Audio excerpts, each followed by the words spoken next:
Comes all the way from Eastland. I think he's part of a living sober group or something like that. Don't get too hungry, angry, lonely, tired. No. He told me to roast him a little bit. No, in all honesty, I met this guy. I was about 2 years sober. I was dry as a popcorn fart and was miserable. I had picked up a sponsor here, and we got this group of guys that we hold each other accountable, but we're there for each other too. He's been a big part of it. He's probably been, the leader of, somebody we look up to, and somebody's life that has changed. You hear his stories and you're like, really? You're a physical therapist? How? But he's been, this group of guys is, I always tell my guys that I'm sponsoring, get with people that are winning and grab onto them and let them hold you accountable. I mean, when I had COVID this year, it was grim there for a minute, and those guys were there for me and prayed for me and was worried about me. And it's brotherly, harmonious action, as the big book talks about it. And without further ado, I welcome James Tinkle.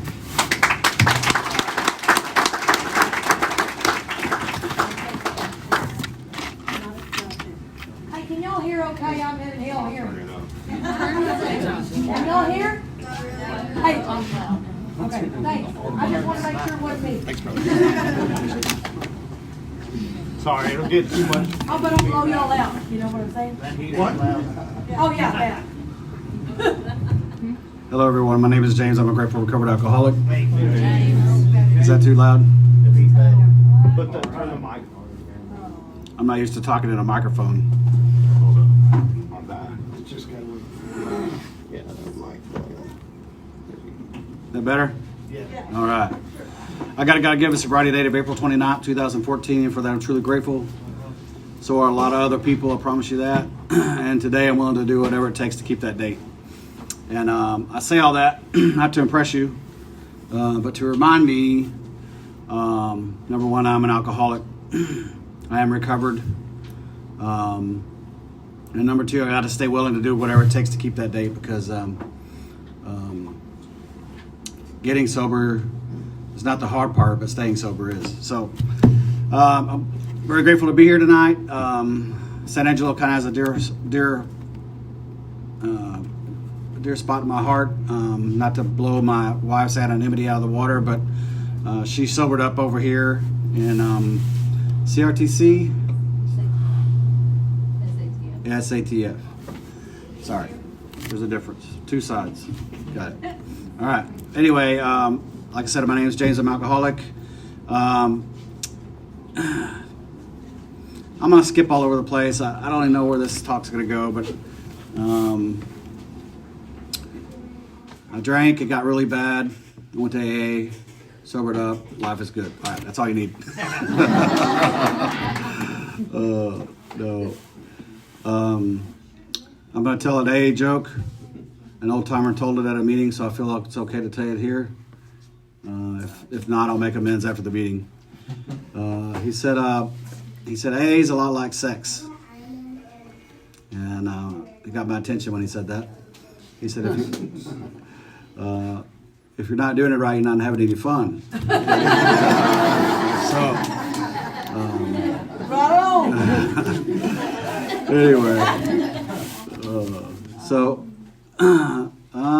I was born to two orphans, their homes were riddled with alcoholism. I don't know if there's a genetic predisposition to me being an alcoholic. I don't know. I don't care. All I know is I got it. Okay. I think I came out of the womb restless, irritable, discontent. I probably needed to drink way before I drank. I always had this feeling of disconnected from everybody, even when I had a whole host of friends. I always felt distant. I felt like they dropped me off in outer space and all that. I started drinking at the age of 13. Like I said, I needed to drink way before that. Something happened magically inside me when I drank. I was at a friend's house. We were 13. his parents worked for Miller Brewery, and they had stockpiles of alcohol. And guess where I stayed all the time? His house. And I downed 6 Lowenbrows hot. Got sicker than a dog, but the magic finally happened. I felt like I'd come out and play. My world went from black and white to Technicolor. Everything that was going on at home, I didn't care. It was a pretty dysfunctional home I grew up in, but you know, the longer I stay sober, that home really wasn't as bad as I thought it was. I just definitely had a twisted sense of perception of everything around me. Anyway, rock along. In high school, I was voted most likely to succeed, which is a joke. Voted most intelligent. I got accepted. I got a congressional signee to go to any West Point, the Naval Academy, or the Air Force Academy. But my alcoholism definitely dictated where I was going, and it was to a party school. Rocked along through college. Before I was at the age of 21, I had 21 NMICs. I've been locked up all over Texas. And I never could really, I always thought it was just bad luck, really. Rocked along through 3 marriages and was in counseling most of my adult life, even as a teenager, and it was always around my drinking. Rocked along 3 failed marriages. After my first DWI, or not my first DWI, I can't remember which DWI this was. I ended up in the rooms of Alcoholics Anonymous. And I'm a guy that once I stop drinking, my life does not get better. I suffer from an internal condition called spiritual malady. So just removing alcohol from me does not make my life better. In fact, I get worse. I don't understand it. I didn't understand it at the time. I'd see people in meetings and they were happy, joyous, and free, and I was not. I rocked along. I did get a sponsor. I worked some steps. I was sober 1 year, 3 months, 8 days, and a few hours. And I can tell you what was going on about 3 weeks prior to that. I started slowly detaching from my home group. I quit making amends. Slowly started quit praying, and all of a sudden I got hit with a resentment. You know, the book says the resentment is the number 1 offender, and it's what we do with those resentments. Anyway, as the book describes, I have no mental defense against the first drink, especially when I'm not spiritually fit. And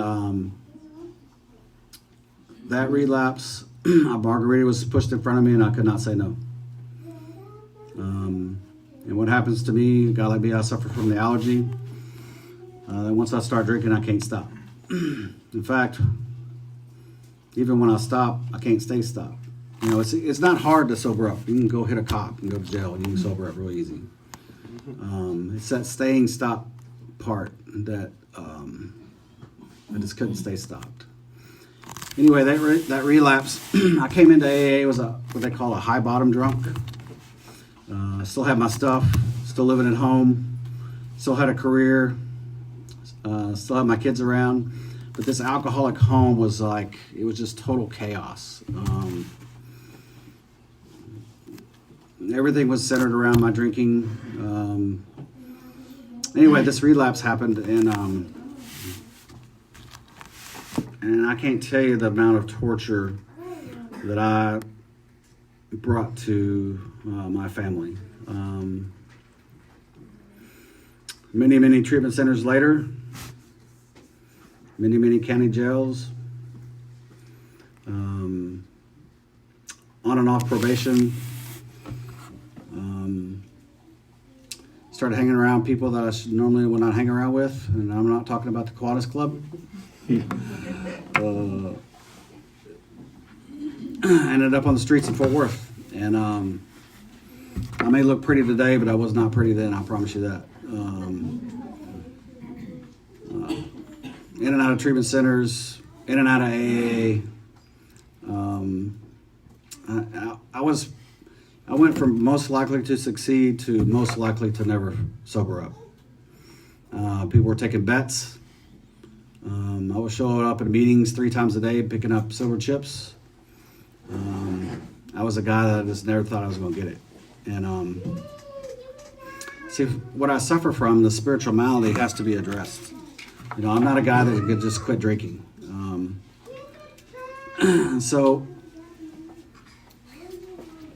on and off the streets, in and out of treatment centers. I was in Fort Worth, Texas. I don't know, anybody from Fort Worth? I was living in a tent city. I was in and out of, what do you call those things? Salvation Army? So, even worse. Anyway, I was banned from night shelters. I was in and out of night shelters, and I got banned from night shelters, and that's another story for another day. I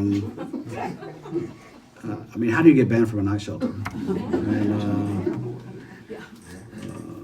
anyway, I was just I mean, I'm a guy that also probably qualifies for every 12-step program there is. But I know that I suffer from alcoholism. And I'm going to back up a little bit. I'm all over the place already. I'm from the Eastland group in Eastland, Texas. And I'm very grateful that some of my friends from our group came. And I got one of my best friends in the whole world, Trey, with me. Sorry, Trey, blew your anonymity. So this whirlwind of things that was going on, people just, I mean, I was picking up chips. You know, I truly had sincere desires to stop. True sincere desires to stop. I got here, I was 118 pounds. Just a wreck. True wreck. And I remember sitting in jail, like the Tarrant County Jail, for, God, I hope the last time. And some serious stuff happened in there. And you know, I can't say for the first time I got on my knees and prayed, because I prayed many times. But I felt this true surrender take place. And I truly conceded to my innermost self that I was an alcoholic. First Step of Recovery, page 30. And it was one of the weirdest things happened. I don't know if I had a white light experience, but I just had this sense of peace that came over me, that knowing that if I just get back to Alcoholics Anonymous, I'll be okay. And I spent a lot of time in the infirmary, which is the hospital.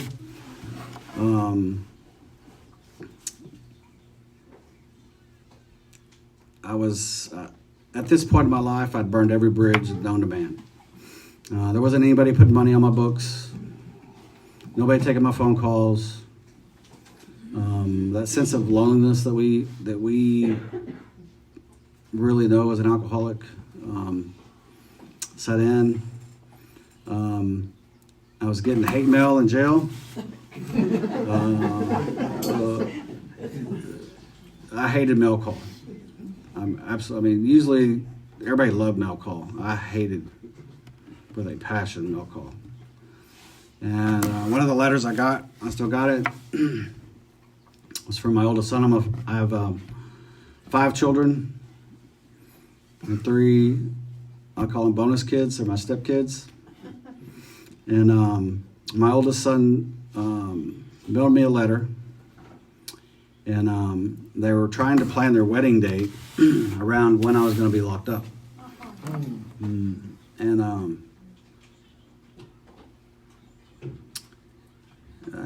one of the things he said, and I'm glad he wrote that letter because he was able to, for the first time, tell me exactly how he felt about me, and he did.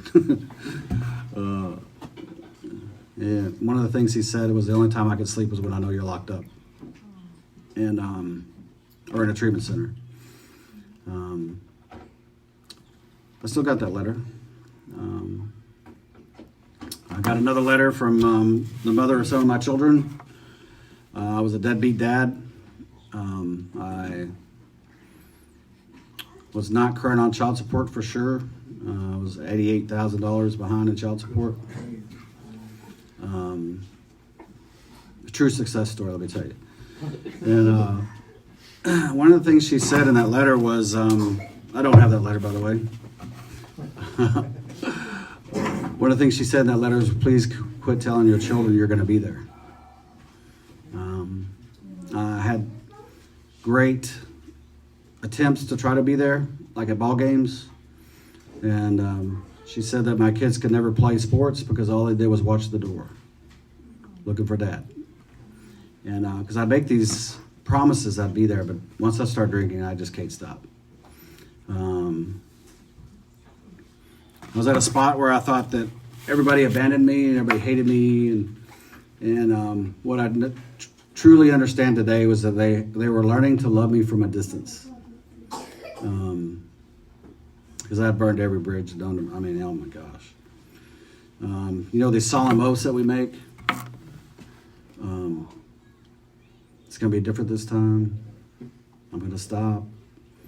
I'll be there. Once I'm succumbed to the temptation once again, I have no mental defense, and once I start, I can't stop. And then I'll go off on a well-roamed spree, waking up ever remorseful with a firm resolution. And I'm going to stop. Firm resolution. If I was able to stop the firm resolution, you'd be definitely having a different speaker today.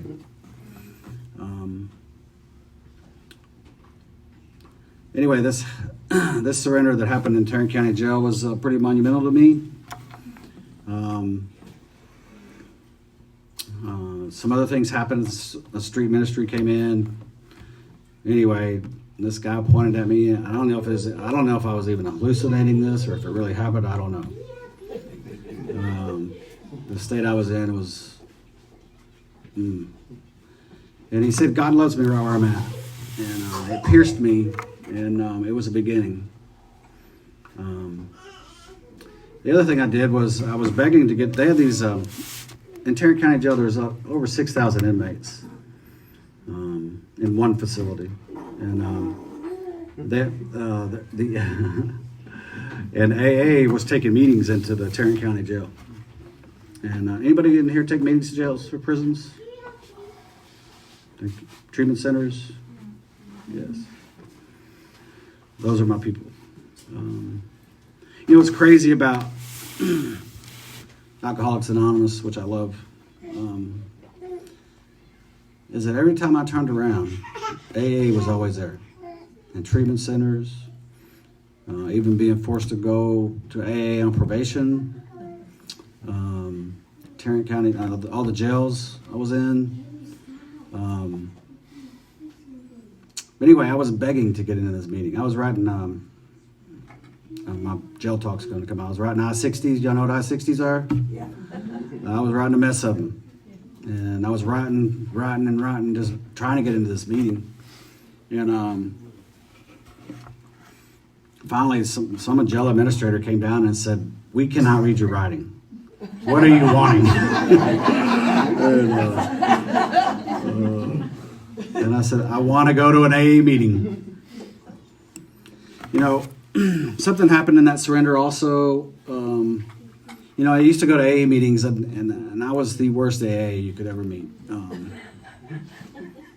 I was the most hardest guy to sponsor. I had one sponsor tell me that Bill Wilson himself couldn't sponsor me. Or he could sponsor me, but I wouldn't sober up. And could not take directions is right.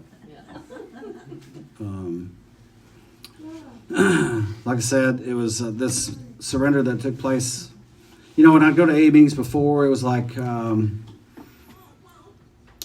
it was like I was at Charlie Brown's school, and all I understood was wah wah wah wah wah wah wah wah wah, and that's what an AA meeting was like for me until that surrender took place. And I don't know what happened. I can't even explain what happened. Anyway, I finally get into this AA meeting. I found an old sponsor. I mailed a letter to my old home group. I used to try to go to the Glass House in Fort Worth. And funny thing about the Glass House in Fort Worth, I was living on the streets, and I'd walk into these meetings. Man, I was rough. And next to the Glass House, they had this thing called Community Garden.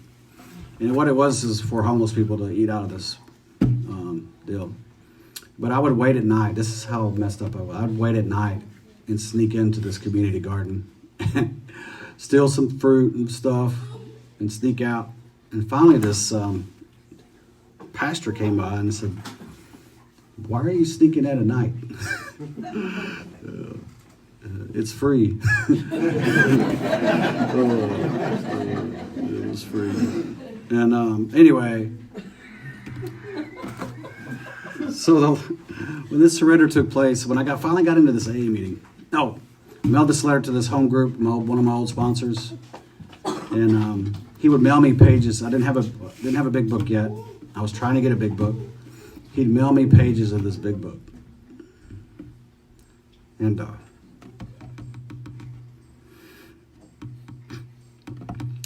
me and the guys in my cell, we'd read this big book, and I don't know if any of those guys are sober or not, but we kind of had our own little AA meeting in our little cell. And anyway, I finally got to this AA meeting, and I don't know, it took me like 2 months to get in there.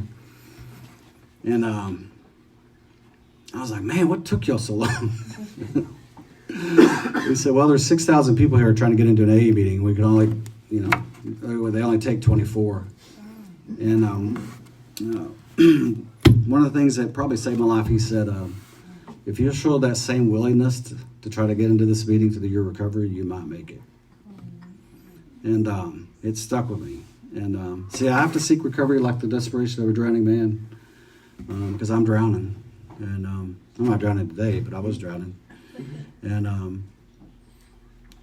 it's crazy today. I work AA harder than I did when I got here. And anyway, something happened in that meeting.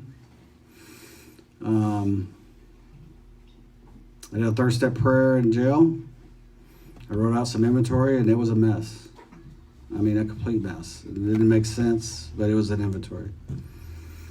And finally, I got out of jail and signed for some more probation. Why, I don't know. I never had been able to complete probation before. They were trying to give me a 1244A. Everybody knows what that is? Sorry if you do know what that is. And I kept turning down a 1244A because I didn't want to catch a felony. And they said I could just go. And I would not take it. And but I'm telling you, something happened. And I knew that with y'all's help in this book,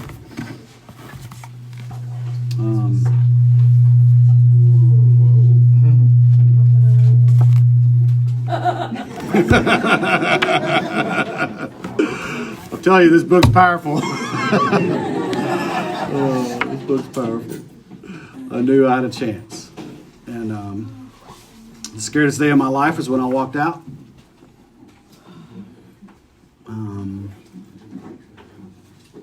I walked out and I didn't know where I was going. And one of my ex-wives showed up. And I didn't have an address. I was maybe going to go to the Salvation Army, or I was going to go back to this abandoned house I was living out of. And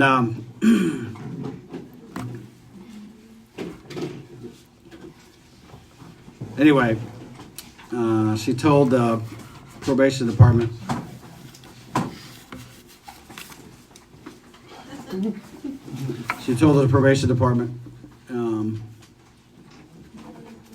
that he had a new address and it was going to be in Eastland. Well, the coolest thing about where she was living at in Eastland is you could throw a rock and hit the AA building. A God thing, I don't know, a chance, I don't know. I don't know. But I was scared to death. I knew what was coming. I was in that house. I was finally back with my kids. And you would think a guy back with his kids, I hadn't seen him in years, would be somewhat excited. But I was scared to death. Ridiculed with so much guilt, shame, and remorse. And all I knew to do was get to a meeting. And of course, when I walked out of jail, I didn't have nothing, man. I didn't have jack squat. I had to borrow clothes to get out of jail. I went from 118 to 148 with no money, nobody putting money on my books. That was just sleeping and eating food. Anyway, I was scared to death, and I got very restless, irritable, discontent, not knowing what was going on. All this stuff rolling around in my head, the couldas, wouldas, and the shouldas. And I was about to come unglued, and I just started walking to the AA meeting. And in Eastland, they got 4 meetings a week, and this was on a Sunday. There's no meeting on a Sunday in Eastland. And I'm coming apart at the seams because I know what's fixing to happen. Step 1, it says I'm powerless over alcohol in my life, San Angelo. And I always thought step 1 meant that I can't drink. And that's wrong. Step 1 means I'm going to drink. Without this program, I'm going to drink. Without God in my life, without these spiritual principles in my life, without having this spiritual experience that I talk about in this book, I'm doomed. I usually use another word, but I'm going to keep it clean. I am doomed. And I know it's coming. I know it's coming. I'm coming apart at the seams. And I'm pacing up and down this aid, and I'm already cussing AA. I knew it wasn't going to work. This AA thing ain't going to work. And these some bucks ain't even here. And if you can, I was wound up. I'm wound up like an 8-day clock now. I can only imagine what I look like walking up and down that sidewalk. And I'm throwing my hands in the air and talking to myself and looking crazy. And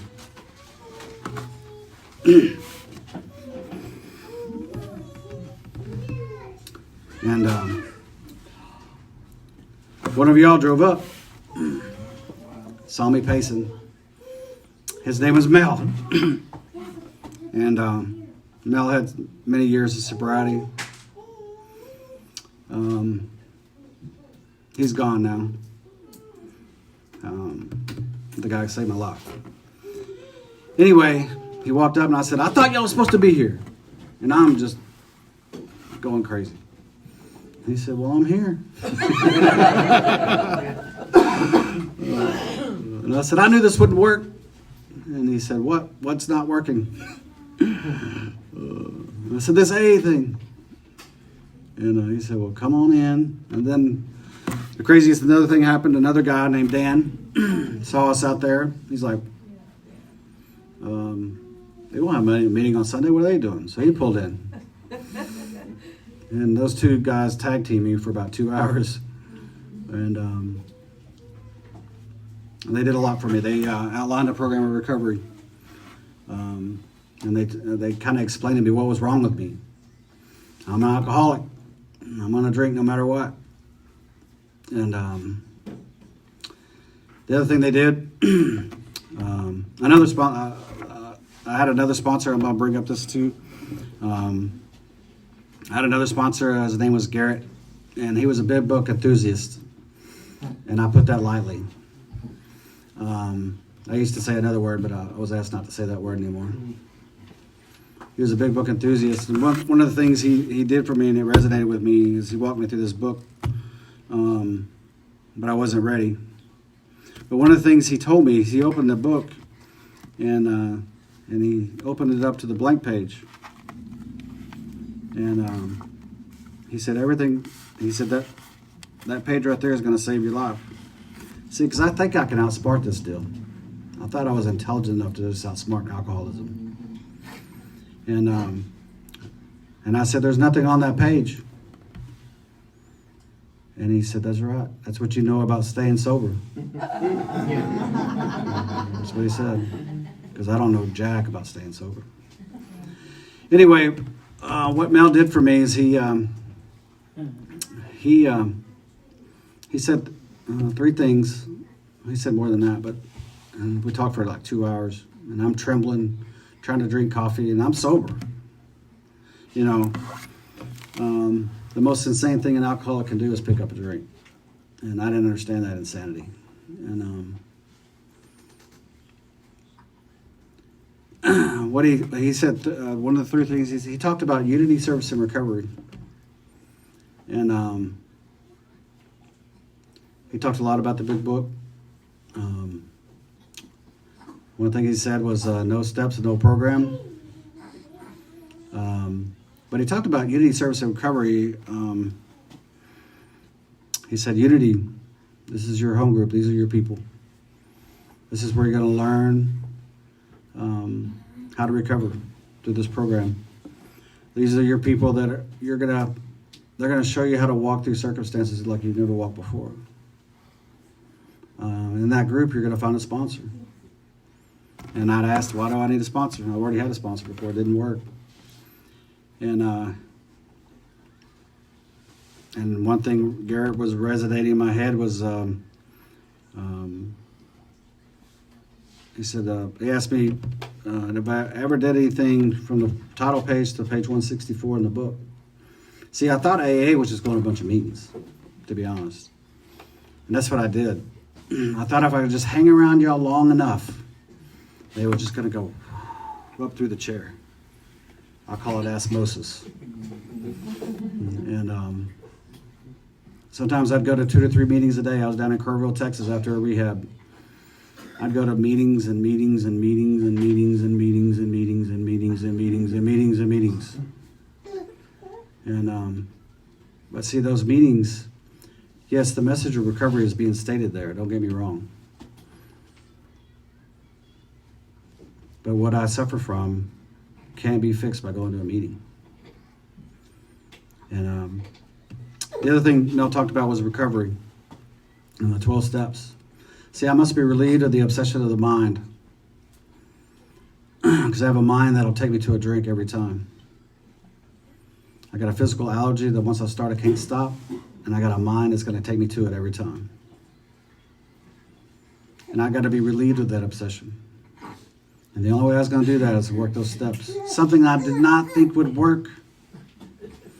I fought it tooth and nail. Man, did I fight it tooth and nail. Those first 6 months after that lockup were probably some of the most miserable days, I think, in recovery.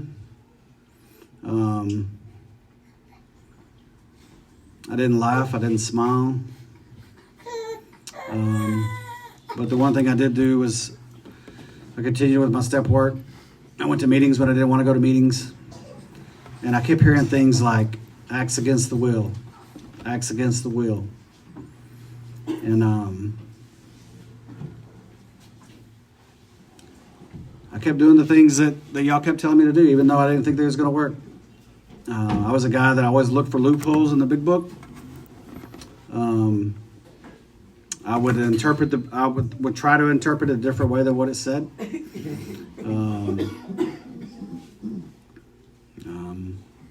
I was always looking for a way out. But something happened. I was a guy that the obsession was, I'm not talking a little bit on me. It was all over me. And I couldn't go to Stripes.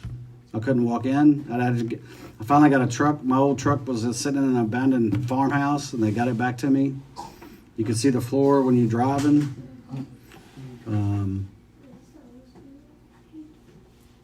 Prior to that, I was pushing a lawnmower 10 miles one way. Just do whatever it took, man. And Anyway, I couldn't go to Stripe, so the session was so. I mean, I'd get gas cards and pay at the pump, so I couldn't go in. I couldn't walk past that big iced down thing of beer. See all the ice just kind of trickling down. Man. Anyway, I completed another 4-step. I did a 5th, and I don't know what happened. That obsession just went. It went away. I can't explain it. I don't even know how it happened. But for the first time in my life, I wasn't suffering with that obsession anymore. And I remember it like it's day. I pulled into Stripes that day. I walked in. That was a freaking miracle. And I just went in there and got my stuff, walked out, and I sat in the truck. And I was like, whoa, what just happened? And so any action I take around these steps, I get free. And I walked along, and life got really good.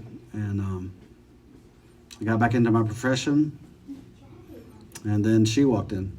And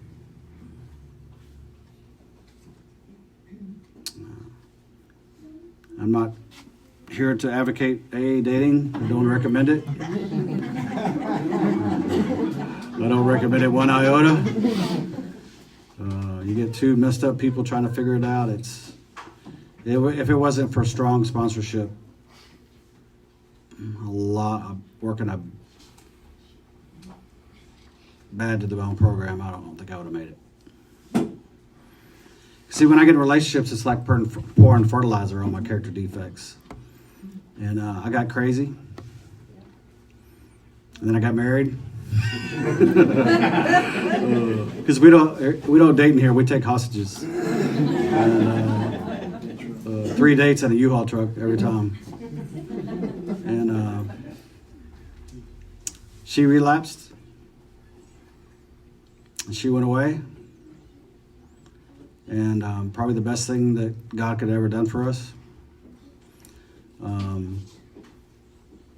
I got a little crazier again.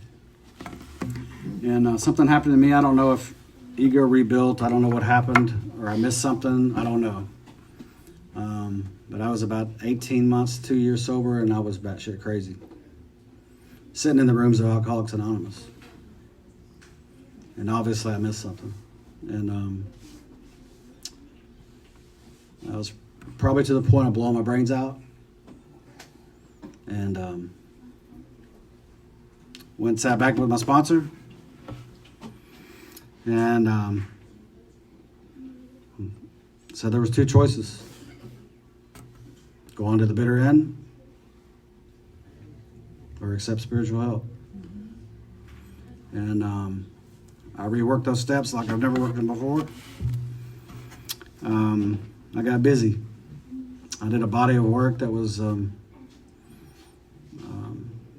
true 4-column inventory work, and I got free of a lot of stuff. I have a sponsor that when you make that call, it's never, sometimes it's get to a meeting, but it's usually, where are you at in your amends? Are you doing nightlies? Am I plugged into the power source? And am I working with another alcoholic? Those are the questions I get. And I got busy and I got free. And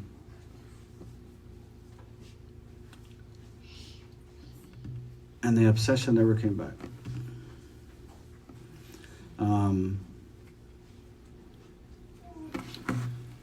What my life's like today, I have probably the most amazing life I ever thought was possible. For a guy that was running amok on the streets, in and out of county jails, fixing to go to prison for a long time. When I walked into the rooms of Alcoholics Anonymous at Eastland AA, I sold myself short. Because what this thing is about the power of God through these steps. And you can almost do anything. And my career took off. I got back into my profession. My kids all came back.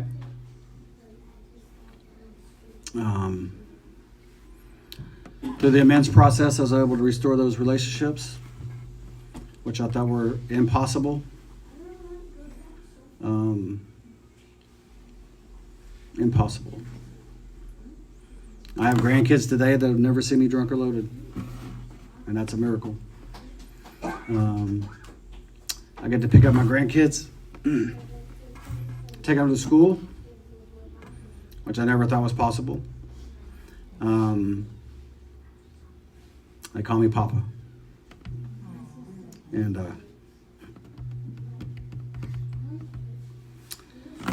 my kids call me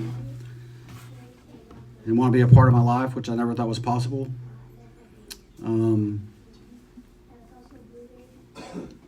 course, now I'm making a lot of money, so they really need me. I got kids in college. I got kids out of college. I got kids fixing to graduate and go back to college. And to be present in their lives today is pretty amazing. I'm still married to my AA wife, which is a miracle. We have a life that's pretty spectacular. Our home is open to alcoholics like me. There's usually an alcoholic in our home more days than there's not. The things I get to do in AA is amazing. I'm the guy that gets to carry in 74 big books into a prison and have a big book study. Man, you talk about when you're having a bad day. Mondays are my bad days because I cram everything into Monday. It's not really a bad day. It's just busy. Let me take that back. I'm just spent, man. I'm just worn out on Mondays. But man, at 6 o'clock when I pull up into that prison and I unload those big books,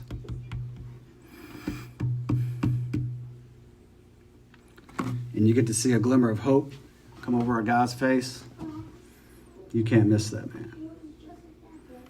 My sponsor calls it a spiritual intoxication, and it's very intoxicating. I get to sponsor a bunch of guys. Well, not a bunch. I got an alcoholic mind still. Anyway, I sponsor guys that sponsor guys. I have a host of friends I never thought was possible. When I opened up with that joke about not having fun in AA, if you're not having fun in AA, you're doing it wrong. And you gotta get with the people that are doing it and see how fun life can get. I get to do things today I never thought was possible. My hobbies came back. I get to fish almost professionally on a circuit. I fish 3 circuits. I get to spend time with my family. I work 3 jobs. I'm busy. But AA always comes first. My calendar is completely full. Speaking is one of my least favorite things to do, but I do it because I'm asked to do it. My favorite thing to do is to walk into a prison with books, with big books. The other thing I like to do is sit at my kitchen table and open up that big book. And we break it down line by line. And I don't know if they're getting anything out of it, but I know I do. It's pretty amazing to see lives change in front of you. When you see their homes reconvene, when you see cases, CPS cases that are unbelievable and they get their kids back, when you see them reconvene their lives and they get their life back, and buying homes and doing all that stuff, it's something you don't want to miss. You know, I heard this at a meeting one time. It said definition of the word insanity. Of course, everybody uses the same thing, doing the same thing over, expecting a different result. But the best one I like is being in a 12-step program and not working all 12 steps. That's insanity. Because you don't know what you're missing. I didn't know what I was missing. I was like a man at a buffet. Free buffet, I get it. Standing in the corner and not going to the table. Starving. Alcoholics Anonymous is it's an altruistic program. We sober up and we go help drunks. That's what we do. For fun and for free. And one of my favorite speakers says, chop wood and carry water. And I listen to a whole bunch of speakers. Man, I got to have God coming in all the time. I'm in this book. This book saved my life. And one of the things that was done for me is I learned how to turn statements into questions. Is this me? Is this James? There's no we, there's me. Am I in that book? And I fell in love with that book. And that book changed my life.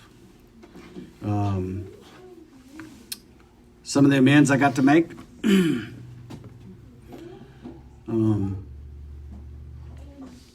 I have an ongoing amends with the IRS. Like I said, I was $88,000 back child support, which has been cleared. I robbed my mother's estate, all paid back. I got to settle my parents' estate the other day. For the first time, I did things right. You know, and in the amends, there's some prayers that go along with those amends. One of those prayers is, do the right thing no matter what the consequences are. And I prayed that prayer when I was making amends to my mother and paying her all that money back. And finally I got to see, well, I've seen it many times. But when I got to settle my parents' estate last week, and I got to see we're doing the right thing no matter what the consequences are, I really did. For the first time, not the first time, but what I saw is Alcoholics Anonymous changed my life so much that I'm starting to do the right thing no matter what the consequences are.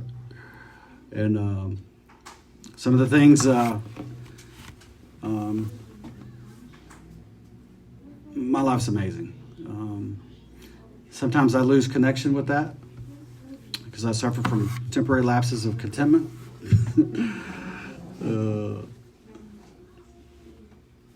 And I forget how good my life is. But I'm reminded real quick through the actions I take that are in the book. One of the hardest sentences in the book for me sometimes is thy will be done. That's a hard one, man. That's a hard one. But when I can wrap my mind around it and get some acceptance around that, it's pretty damn spectacular. When you're trusting or relying upon an infinite God versus finite self, man. Anyway, my time's almost up. Thank you, AA. Thanks for letting me come speak. And y'all rock on.